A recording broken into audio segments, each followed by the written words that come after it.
Alright, so here we go now into our final matches for this week of Ether Raids. We are starting off with a rematch here. Not exactly what I was looking for. I was hoping it would be a little bit more challenging, but yet another chance to use the Golvig team, because I feel like she has to stay. I mean, there aren't that many range units that have 2-3 actions. I mean, it's not like Ninjorin is good anymore, so yeah, I feel like Golvig kind of has to stay here. If I was going to swap anyone out, it would probably have to be either Sharena. It'd probably be Sharena when I think about it.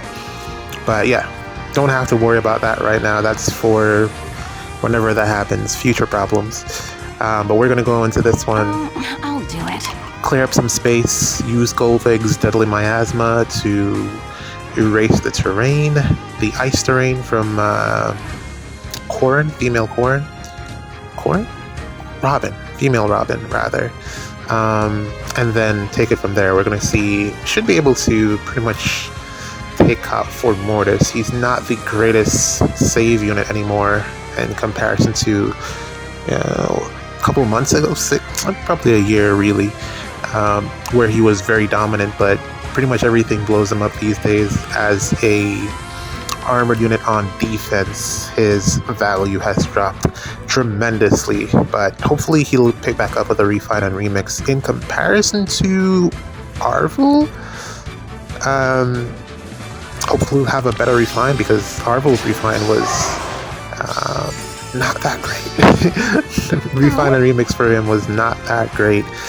I mean, it's a thing that colorless tome units just don't age well, because first off, they don't have any advantages in terms of weapon triangle, but I mean, at least he did in terms of being able to get that benefit from it.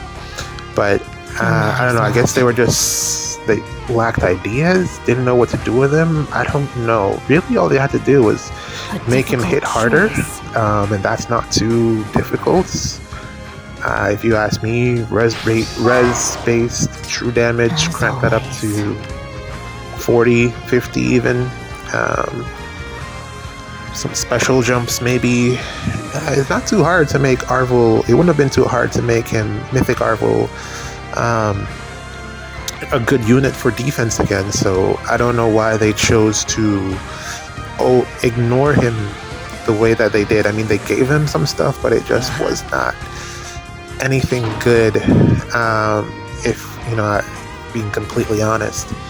And overall, I think Ninian got the best refine and remix out of this batch. Definitely looking like a really great dancer, dragon dancer at that can actually gale force, quotation marks. So he's definitely a unit that I'm looking to use in some capacity whenever it's water season, or if she's bonus for arena maybe. I don't have a ton of merges on her, but she definitely is looking like she's going to be fun to use, because she has that extra action back in swing, re-enables cancel, a lot of good stuff with this Ninian. And I'm just wondering why they play favorites so well. To be fair, Ninian kind of deserved it, because looking at all of her other iterations, the dancer versions that she has, they're just not that great. So I can understand why they would want to invest a little bit more into this one. But then the same could be said about Arvel, but I guess maybe he's going to get an ult at some point, because the mythic version is the only version in the game. So at some point I can see, I mean, for Mortis got an ult, Ather got an ult, so Arvel will definitely get an ult at some point. So probably they're saving the goods for whenever Arvel's ult eventually comes out. But yeah, this one was just not it, man. They really held back in terms of making him the nuke that he should be or could be for defense. And I feel like there's a place there for him. It shouldn't be the case where it shouldn't be the case where all of the units that you're running have to be, you know, the latest and greatest. They're dark mythics they're anima mythics for a reason. So there should be a way for you to be able to incorporate these units on your defense and not, you know, have to, like the Oder situation where Oder is just actually completely useless, where I didn't even bother to put him on defense. Yeah, there has to be a way where these refines or remix for these mythics, defensive mythics at that, can stand up for at least a little bit longer than what they've been doing. I mean, it is a way for them to put out new mythics, you know, with how fast the old ones give way in terms of the meta shift. So it is an excuse for them to always be able to put out a new one. I mean, when was the last time you've used Plumeria, the mythic, not Plumeria, Mirabilis, the mythic dancer, or Triandra, for that sake? When was the last time that you used them on defense? So I guess there's an argument to be made there that, you know, it does open up space by giving them bad refines, or, you know, not necessarily bad, but lackluster is the correct word there. Refines that, by doing that, you allow space for new mythics to come in and fill that gap. And it's easier for them to kind of move on past those mythics without having to do anything drastic, like you know, release a unit that hard counters Emblemite drastic, you know. So I guess it's kind of like that. I guess it gives them an excuse to do that, but man, I just don't like when they hold back the goods, man. They can do it, they just don't want to, and they choose when they want to do it. I mean, Leaf got a dual lift, got a good refine and remix, or refine rather. It's Frozen, dual phase. That's a good. Frozen is a very good effect, and I'm pretty sure we're gonna see that on Legendary Male Robin whenever he gets his refine and remix, and that's gonna make him insane. Frozen on that unit is gonna be nuts with his stat swings. She's probably gonna get Shackle as well, and whatever new debuff we get by the time that he gets his stuff, he's gonna have that as well. So yeah, they really do pick and choose, and it's kind of unfortunate. I was kind of looking forward to, you know, potentially using Arvel again, but it's not gonna happen. And then does he? I mean, you could fit him on a team. He's a nuke. You can give him +1 movement and find a spot for him on a team. Yeah, so the team is working now, or at least I'm playing better with it. As you can see from the replay so far, it's not going too badly. We've been able to avoid the majority of the traps, and we've used Sharena to just absorb that trap gamble. So far so good, or at least the one that we needed to gamble on. So far so good. We're gonna keep playing around here and clear this one out. We should be done on the following turn. I think probably going to need to eat a hit from this peony, because I thought we would have gotten a Kanto there, but we did not. So we're going to box peony in. Looking at the stats here, looking at her numbers, I'm thinking we could live at least one hit. So yeah, we're going to, especially since she's debuffed and stuff, we're going to just park our units in front of her and see what happens. Azura has too much range. So we're gonna I mean, they both kind of have the same range, but yeah, we're gonna take our chances with this peony. And she's kind of just in a good spot, I feel, so let's just do that. Let's see. Debuffs. Okay, 0. We don't even have to worry about it. Oh, you know, I've finished pulling, so I have Hinoka. I chose Hinoka. Like I was saying, I wasn't sure, but I ultimately decided that that B skill, I forget what it's called, Air Superiority, it's too good to pass up. So picked Hinoka, gave that fodder to Thor, and Trample, Gale Force Mist. Thor is looking really good now, and Hinoka is actually a decent unit as well, and I'm looking forward to use her probably in late season, I don't know, but definitely a good unit there. I feel like it was a good choice, but we'll see how it pans out. This one's done. We got one more match to play, and then we'll close out the season. Alright, last match for the week. This one should be done pretty quick. We're just gonna get up there and smack some stuff. It's so odd. I got a couple of really challenging matches, and this one is far from it. So we're just gonna go up here. It was, interestingly enough, Fjorm could have been a problem here if we picked like a ranged Gale Force team. I'm pretty sure Fjorm would have, like, with the reflex damage, would have done a big number to, let's say, Veronica, because Veronica would hit her pretty hard. So I don't know if we'd be able to one-shot.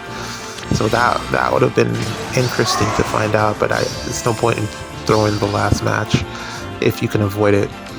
We're just gonna break some stuff here to make space so that we can then go up. We're gonna step on some traps as well. And then create space to attack. I think we're gonna just wait until turn 3. Tana here is just gonna enable us to do everything as she does with her majestic warping. I really like this unit. This Tana is so good. Hopefully they don't give out this ability to too many other units. Well, I mean, there are a few units that have it. I mean, she's Sakura and then Happy, but Tana just does it so well. And yeah, she has a lot of room for improvement. So that's Tana. Trailer.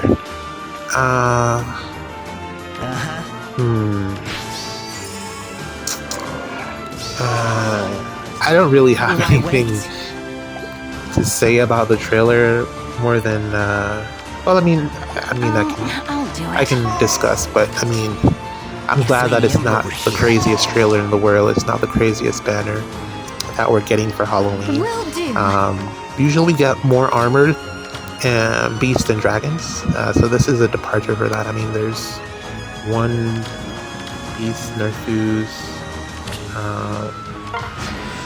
armored unit, flyer, and infantry. So not a ton of beasts and dragons on this Halloween banner, but I guess you gotta shake it up every now and then. So no complaints from me in that department, really.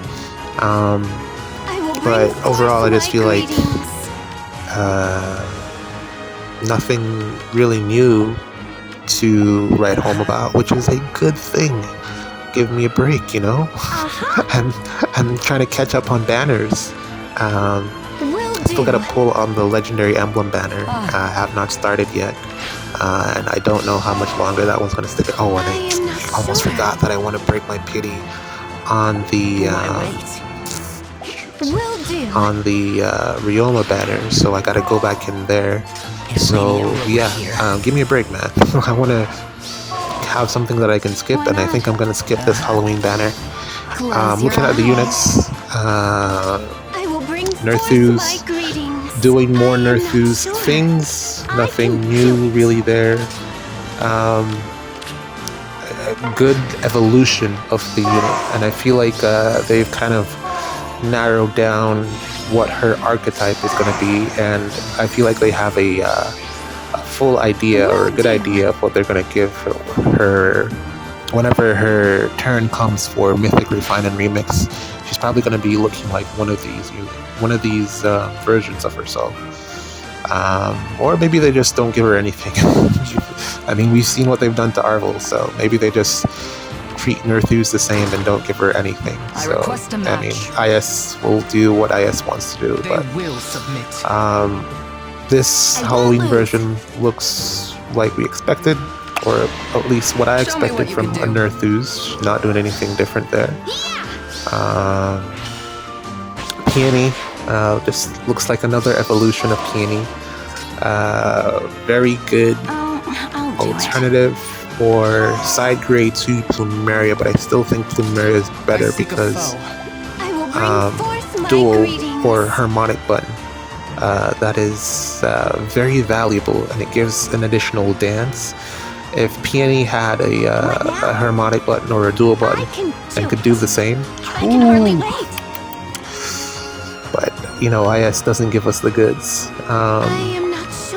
But yeah, I honestly think Peony is probably the best unit on the banner, but then also, you know, that Freya looks good with the special neutralization. But there are other units that do that. I mean, Attune Alm does that as a ranged unit, similar archetype, but I guess the speed thing looks really fast. That Freya, the Binding Necklace as a drive, not the first time we've seen that, I think. I'm pretty sure that's been on either another Freya or just another unit. I'm pretty sure. But yeah, she looks like a decent unit. Looks pretty strong. Looks like she'll be a good partner. Who said it? I don't remember. I think it was someone said it, but it looks like she'll be a good partner to magic save with. So there's at least a role for this Freya. But I don't like the dual button doing. Well, I mean, I like the fact that her dual button cleanses penalties, but I mean that doesn't really give her a role for my offense team, because the dual hindrance is more than likely going to prevent me from doing that, and then she can't do that on defense. So, you know, not that big of a role compression unit. She doesn't, like, who am I going to replace to run her type of thing. That's my concern with the Freya. And I don't see myself really using her on offense either. She looks stanky, but then also I have Veronica. Veronica can kind of do the same job. I think the thing that I like most about her is that she's a colorless mage, and I like that they're giving us more colorless mage nukes. It's a good thing. We have quite a few that are coming up on refines and remixes, and hopefully they do them well. Harville, we've seen not that great, but there's a couple that are coming up that could potentially you know, be revived if IS so chooses. That's pretty much it, man. GG's. See you in the next one.